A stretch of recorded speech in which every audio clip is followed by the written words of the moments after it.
Hello learner, this is Shivam Jaiswal. I welcome you all on my platform Socionomy. In the previous videos, so far now we have discussed about democracy, where we discussed on the definition of the democracy and basic minimum features of the democracy. In today's topic, we will discuss on why democracy, where we will be focusing on the pros and cons of the democracy. Democracy में कुछ bad points and positive points भी हैं, दोनों को हम यहाँ पे analyse करेंगे और ये देखेंगे कि क्या democracy best form of government है। तो आइए स्टार्ट करते हैं।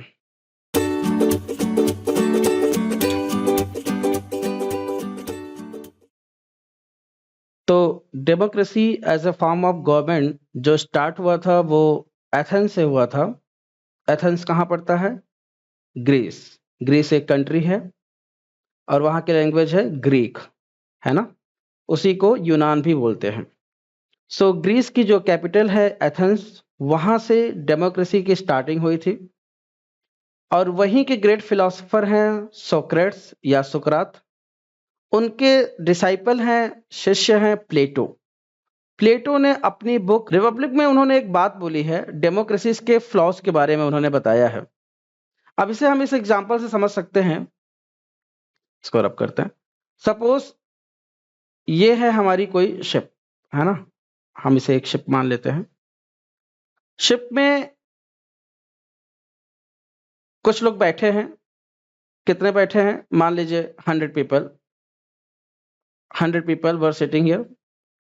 अब जहाज को किसी वे में चलना है, शिप को किसी ना किसी वे में चलना है।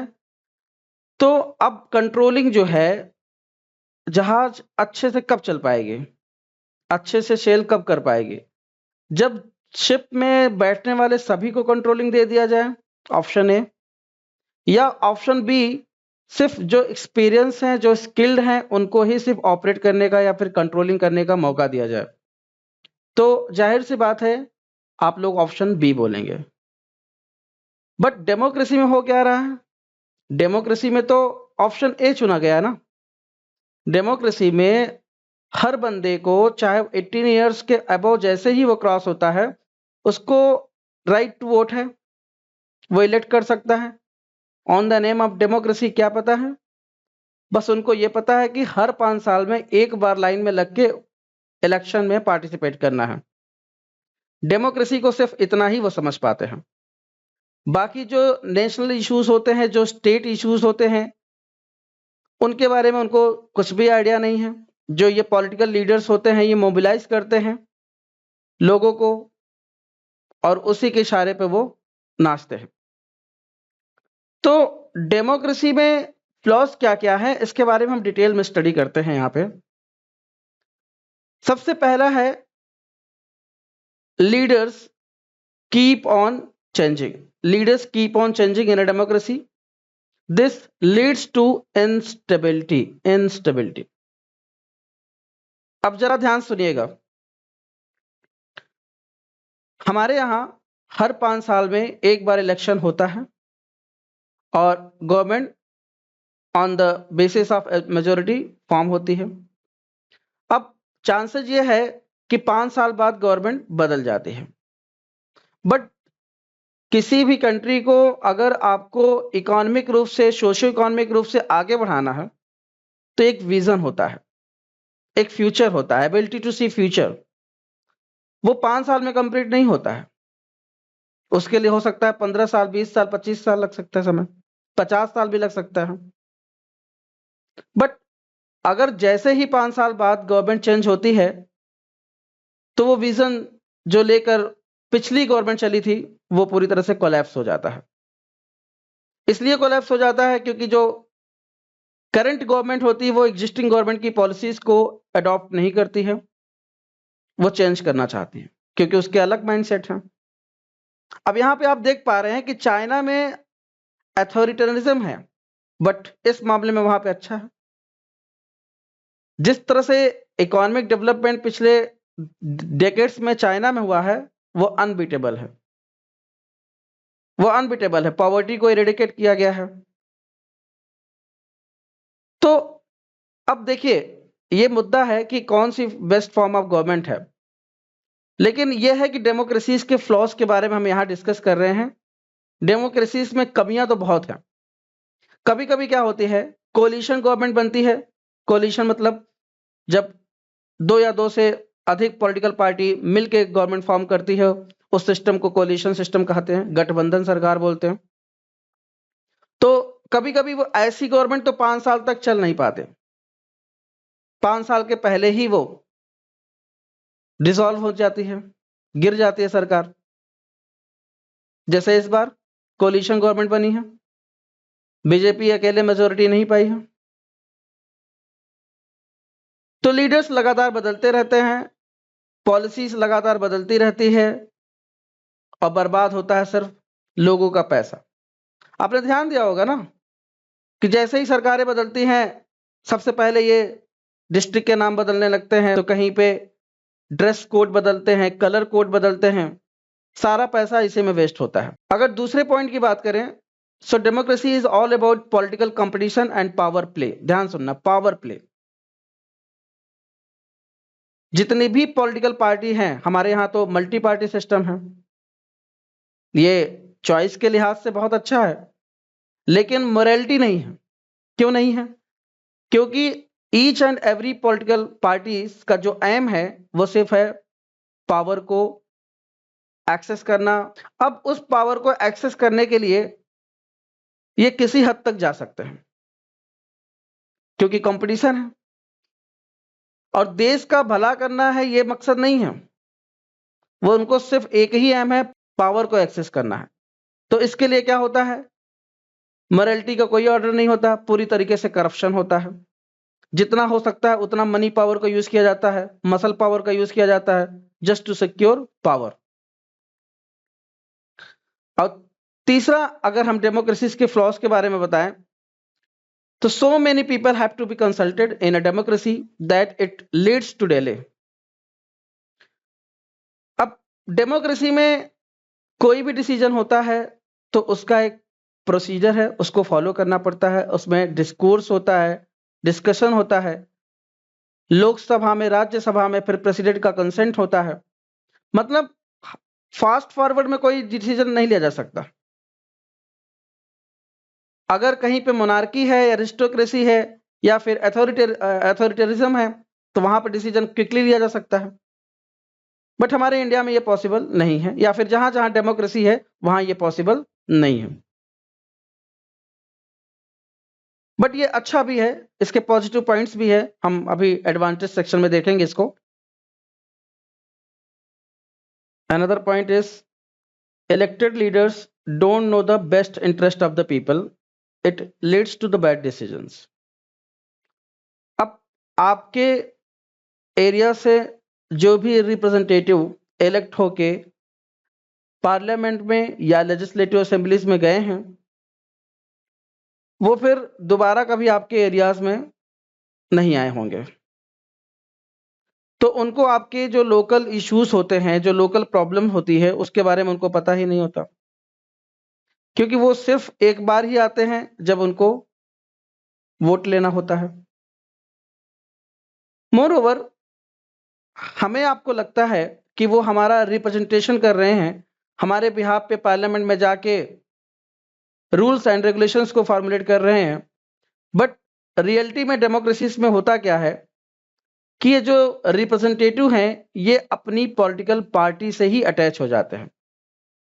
जो उनकी पॉलिटिकल पार्टीज है, से फॉर बीजेपी है, कांग्रेस है, आम आदमी पार्टी है, तो जो भी इनका विजन होगा वो उसी के अकॉर्डिंग अब चलेंगे, कंट्री को आगे बढ़ाएंगे। इसमें जो आपके पर्टिकुलर एरियाज की प्रॉब्लम है उस पर उतना ध्यान नहीं दिया जाता। जिस पार्टी से ये बिलोंग करते हैं उस पार्टी के ही अकॉर्डिंग अब सारा काम करेंगे, उसके अगेंस्ट भी ये जा ही नहीं सकते, क्योंकि पार्टी व्हिप इशू करती है। तो उसमें ये होता है कि जो भी इन मेन पार्टी का मकसद है वो उसको फॉलो करना पड़ेगा। हमें ये गलत फहमी है कि ये हमें रिप्रेजेंट कर रहे हैं। आप रिसेंटली दिल्ली का केस देखे होंगे, ओल्ड राजेंद्र नगर में फ्लडिंग आया, फ्लडिंग से कोचिंग का बेसमेंट डूबा और ढेर सारे लोग उसमें मारे गए। जबकि वहां जिसकी भी गवर्नमेंट है, वहां के लोकल जो विधायक, एमएलए या फिर एमपी को कई बार चेताया गया फ्लडिंग की प्रॉब्लम है, इसको सही किया जाए, बट नहीं, क्योंकि रिप्रेजेंटेशन वाला सिस्टम तो सिर्फ बुक में है ना, रियलिटी में थोड़ी है। And this point is that democracy leads to corruption for it is based on electoral competition. What does mean by electoral competition? Competition यही है, क्योंकि हमारे यहाँ मल्टी पार्टी सिस्टम है। किसी भी डेमोक्रेसी में 2 पार्टी सिस्टम तो है ही, मिनिमम ड्यूअल पार्टी सिस्टम। तो उस केस में क्या होता है, आपस में कंपटीशन होता है पावर को एक्सेस करने के लिए, गवर्नमेंट फॉर्म करने के लिए। तो मैंने जैसा कि बताया आपको कि वो करप्शंस को इमर्ज होता है, करप्शन इमर्ज होता है। वो साम दाम दंड भेद का यूज करते हैं पावर को एक्सेस करने के लिए, और किसी भी हद तक जा सकते हैं, चाहे वो लोगों को मोबिलाइज करना पड़े on the name of religion, caste, gender, region. And last point is that ordinary people don't know what is good for them, they shouldn't decide anything. हमारे यहाँ 90% से ज्यादा लोग ऐसे हैं जिनको डेमोक्रेसी के बेसिक फीचर के बारे में नहीं पता है, कंट्री के जो लोकल इश्यूज हैं, जो लोकल मुद्दे हैं, उसके बारे में लोगों को नहीं पता है। डेमोक्रेसी के नाम पर सिर्फ उनको इतना पता है कि हर 5 साल में एक बार आके इलेक्शन में पार्टिसिपेट करना है, बस। उसके बाद वो अपने रिप्रेजेंटेटिव को इलेक्ट कर लिए, उनका काम खत्म। उनको पता ही नहीं है कि डेमोक्रेसी में एक्टिव सिटीजन की डिमांड होती है, एक्टिव सिटीजन। बट समय ही नहीं है। समय क्यों नहीं है? क्योंकि वो रोजगार कर रहे हैं, वो जॉब कर रहे हैं, वो बिजनेस कर रहे हैं, और मीडिया समय समय पर उनको मसाला प्रोवाइड कर ही रही है। तो कहने का मतलब यह है कि डेमोक्रेसी में सबसे बड़ी प्रॉब्लम यही है कि सबको राइट्स है, वोटिंग राइट्स है, और उसमें से ज्यादातर लोगों को नहीं पता है कि उनके लिए अच्छा क्या है, बुरा क्या है। ये political parties like political entrepreneurship, political entrepreneur होते हैं।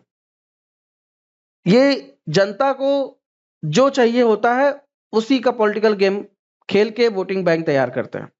क्यों? क्योंकि हम इलिटरेट हैं, हमें पॉलिटिकल नॉर्म्स एंड वैल्यूज पता ही नहीं है। क्या होता है political norms? Political norms and values ये पता ही नहीं है। 1947 को ब्रिटिशर हमें इंडिपेंडेंस देते हैं, और उसके बाद डायरेक्ट हमको डेमोक्रेसी मिल जाती है। डेमोक्रेसी हर कंट्रीज के लिए नहीं होता है, खासकर इंडिया जैसी कंट्रीज के लिए। स्टार्टिंग में बात कर रहा हूं, हमारे लिए चाहिए स्ट्रिक्ट गवर्नमेंट, और स्ट्रिक्ट गवर्नमेंट कहां से आती है? अथॉरिटेरिज्म से आती है।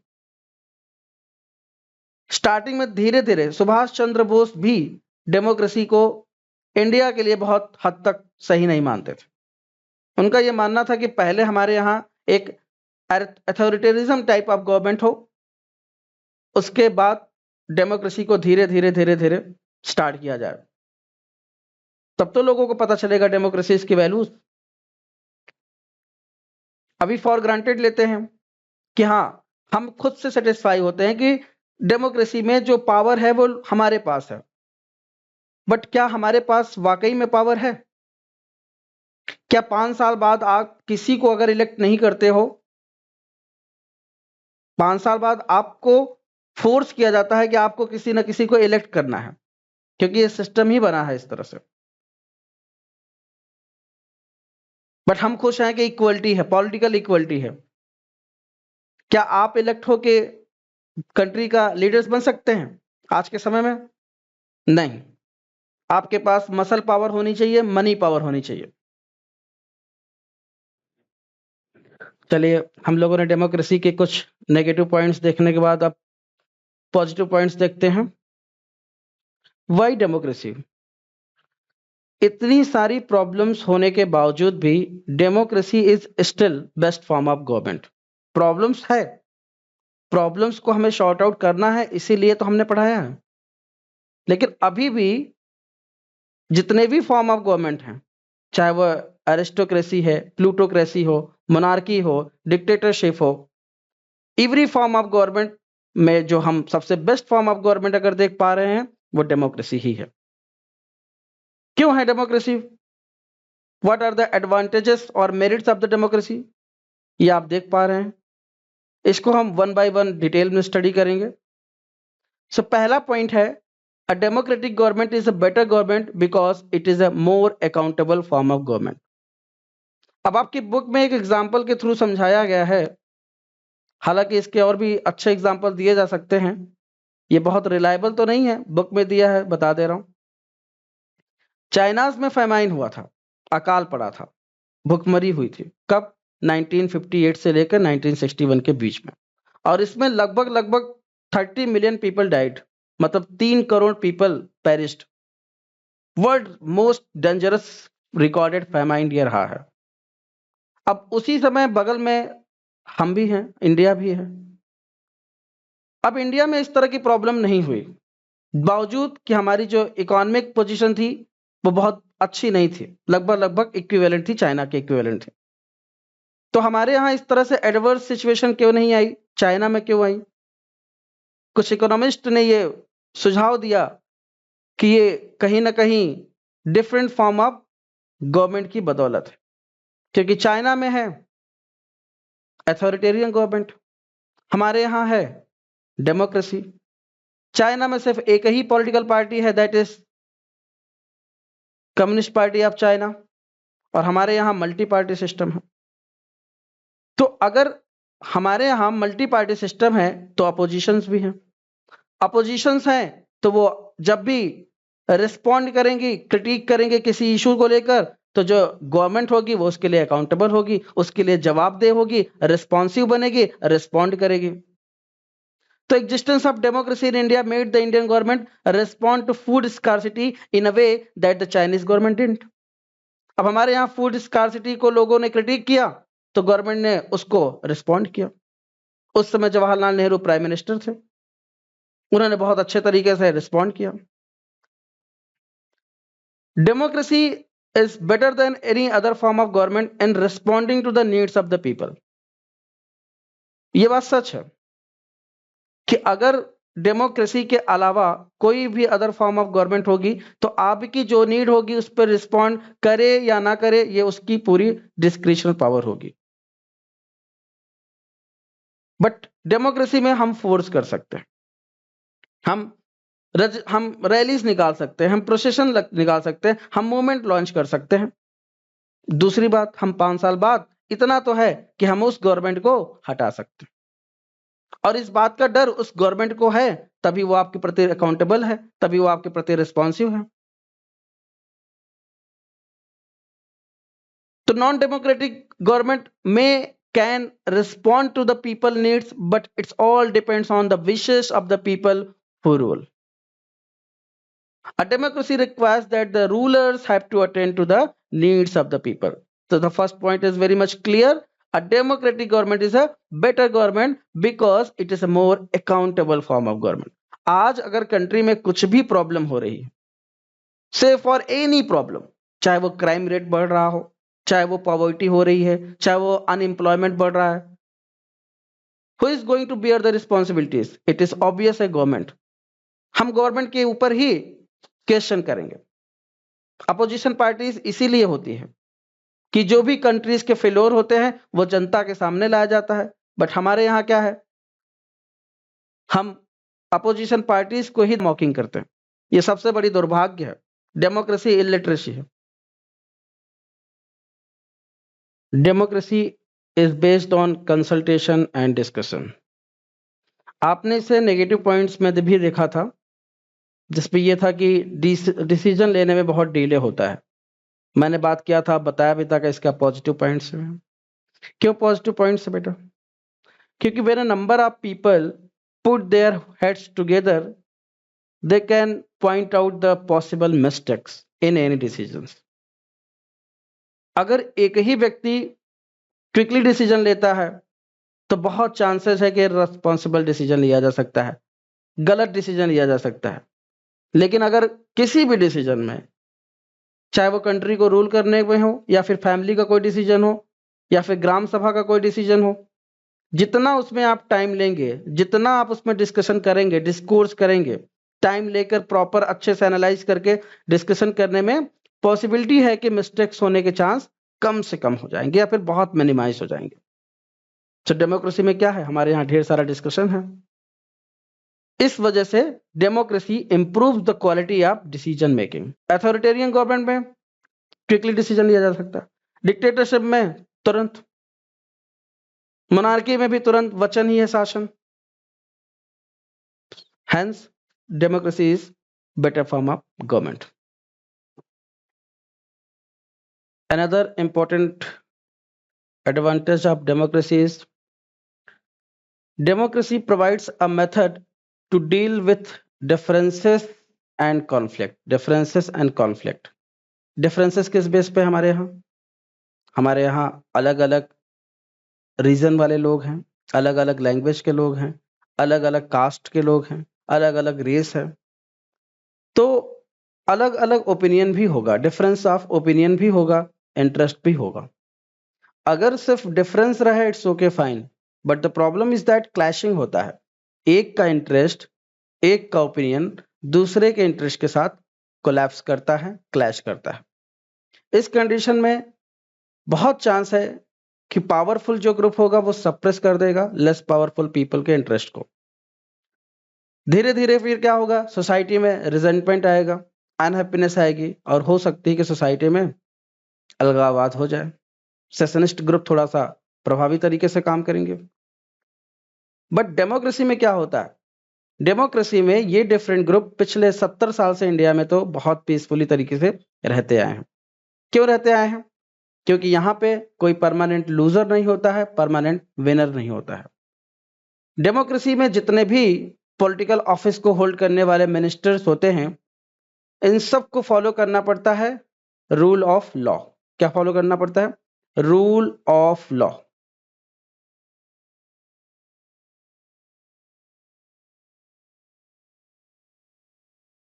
सो रूल ऑफ लॉ, इस रूल ऑफ लॉ के अकॉर्डिंग सभी लॉ के सामने सभी लोग इक्वल हैं, कोई भी बड़ा या छोटा नहीं है।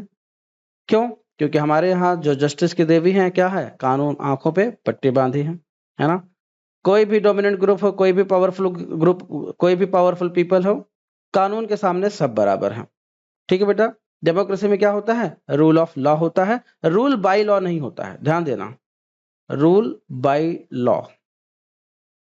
रूल बाय लॉ हमारे यहाँ नहीं है या फिर डेमोक्रेसी में नहीं होता है। रूल बाय लॉ डिक्टेटरशिप में होता है, मोनार्की में होता है, अथॉरिटेरियन गवर्नमेंट में होता है, जहां पे लॉ को बनाया जा सकता है वचन बाई शासन, शासन बाई वचन होता है ना, वचन ही है शासन। सो रूल ऑफ लॉ में सभी लोग इक्वल हैं। और आपको पता है कि कोई भी स्टेट किसी भी व्यक्ति के साथ, किसी भी इंडिविजुअल के साथ डिस्क्रिमिनेट नहीं कर सकता है, उनके इंटरेस्ट के साथ डिस्क्रिमिनेट नहीं कर सकता है, सभी को इक्वल ट्रीटमेंट देना होगा। ठीक है, डेमोक्रेसी में अगर हम बात करें अकाउंटेबिलिटी की, बेटर डिसीजन की, अगर वो कुछ हद तक कम भी हो, फिर भी ये जो सिटीजन उस कंट्री के होते हैं उनके लिए सबसे फायदेमंद ये इसलिए होता है क्योंकि democracy enhances the dignity of the citizen. Dignity मतलब सेल्फ रिस्पेक्ट, आत्मसम्मान। क्यों? क्योंकि हमारे यहाँ है political equality, you can see this, political equality हमारे यहाँ।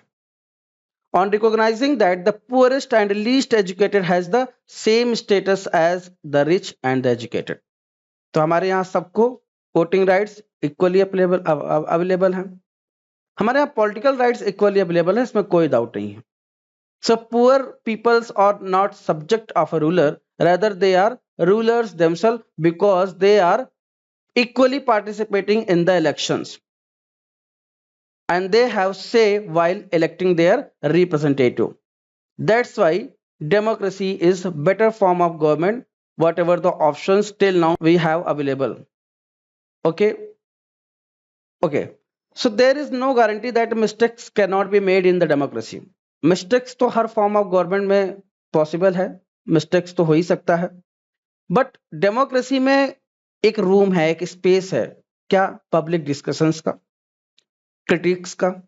अगर कोई गवर्नमेंट कोई भी डिसीजंस या फिर कोई भी एक्ट पास करती है, तो हमारे पास ये राइट्स है कि हम उसके खिलाफ अगेंस्ट में प्रोटेस्ट कर सकते हैं, मूवमेंट कर सकते हैं, प्रोसेशंस कर सकते हैं, रैलीज निकाल सकते हैं, और उसके बाद अगर हमारे द्वारा गवर्नमेंट के ऊपर प्रेशर पड़ता है तो government can change that, government फिर उस पर चेंज करती है। तो in case if we are protesting against any decision taken by the government, so the rulers have to change their decisions, or the rulers can also be changed in a particular after a particular time period. So democracy is better than other form of government because it allows us to correct its own mistake. अब problem यह है कि अगर मान लीजिए आपके पास dictatorship वाली government हो या फिर अथॉरिटेरियन गवर्नमेंट हो, तो आपके पास कहां स्पेस है कि आप उस पर्टिकुलर रूल्स के खिलाफ प्रोटेस्ट कर सके? आपके पास अथॉरिटी ही नहीं है। आपने नॉर्थ कोरिया में देखा होगा कि एक आर्मी सिपाही थोड़ा सा नींद में आ गया, उसको एग्जीक्यूट कर दिया गया। चाइना में भी 1982 में स्टूडेंट्स प्रोटेस्ट किए थे, 10,000 पीपल को किल कर दिया गया चाइनीज गवर्नमेंट के द्वारा। तो इस वजह से डेमोक्रेसी हमारे यहाँ बेहतर फॉर्म ऑफ गवर्नमेंट है। समझ में आया बेटा?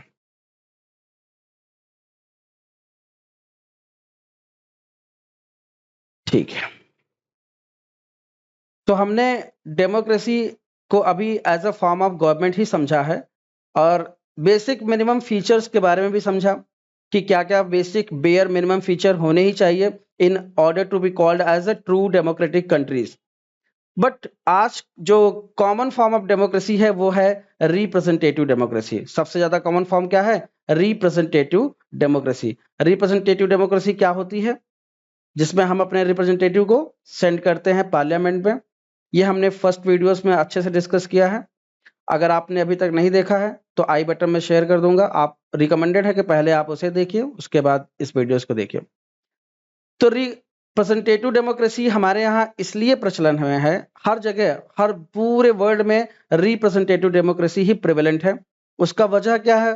उसका रीजन क्या है कि मॉडर्न डेमोक्रेसीज में बहुत ज्यादा पॉपुलेशन है, और उतनी बड़ी पॉपुलेशन एक साथ बैठ के डिसीजंस में पार्टिसिपेट डायरेक्ट नहीं कर सकती है। इस वजह से रिप्रेजेंटेटिव डेमोक्रेसी का सिस्टम है। दूसरी बात, अगर मान लीजिए हाइपोथेटिकल है कि वो एक साथ बैठ भी जाते हैं, डिस्कशन हो भी जाता है, तो सिटीजन के पास उतना टाइम नहीं है, ना ही डिजायर है और ना ही स्किल है कि वो डिसीजन मेकिंग में पार्टिसिपेट कर सके। ठीक है,